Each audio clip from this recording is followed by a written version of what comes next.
ঘন বৃষ্টিতে জলাবদ্ধ জনতা বাইলেন। দেড় যুগের দুর্ভোগ থেকে মুক্তি চান এলাকাবাসী। এস এম লুৎফর শিকদার, গোপালগঞ্জ প্রতিনিধি। টানা 2 থেকে 3 দিনের ভারী বৃষ্টিতে গোপালগঞ্জ সদর উপজেলার জনতা বাইলেন এলাকায় চরম জলাবদ্ধতার সৃষ্টি হয়েছে।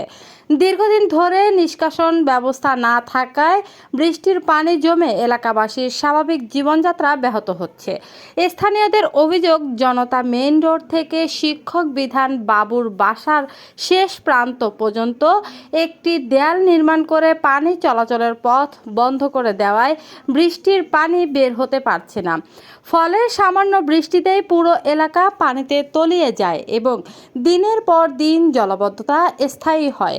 এলাকাবাসী জানান, গোপালগঞ্জ পৌরসভার কর্তৃপক্ষের কাছে বহুবার লিখিত আবেদন ও মৌখিকভাবে অনুরোধ জানিয়েও এখন পর্যন্ত ড্রেন নির্মাণ ও রাস্তার উন্নয়নের কোনো কার্যকর উদ্যোগ নেওয়া হয়নি।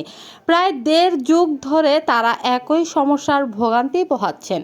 বর্তমানে জলাবদ্ধতার কারণে শিক্ষক প্রদীপ বাবুর ছেলের শুভ বিবাহ অনুষ্ঠানও চরম দুর্ভোগের মুখে পড়েছে। বরযাত্রী ও অতিথিদের যাতায়াতে ব্যাপক সমস্যার সৃষ্টি হয়েছে। এতে অনুষ্ঠান আয়োজনেও বিঘ্ন ঘটছে। এলাকাবাসীর প্রশ্ন, দীর্ঘদিনের এই সমস্যা কি কোনোদিন সমাধান হবে না? তারা তো দ্রুত জলাবদ্ধতা নিরসনে কার্যকর ড্রেনেজ ব্যবস্থা ও রাস্তার উন্নয়নের জন্য গোপালগঞ্জ পৌরসভার সংশ্লিষ্ট কর্তৃপক্ষের জরুরি হস্তক্ষেপ কামনা করেছেন। লিমা আক্তার।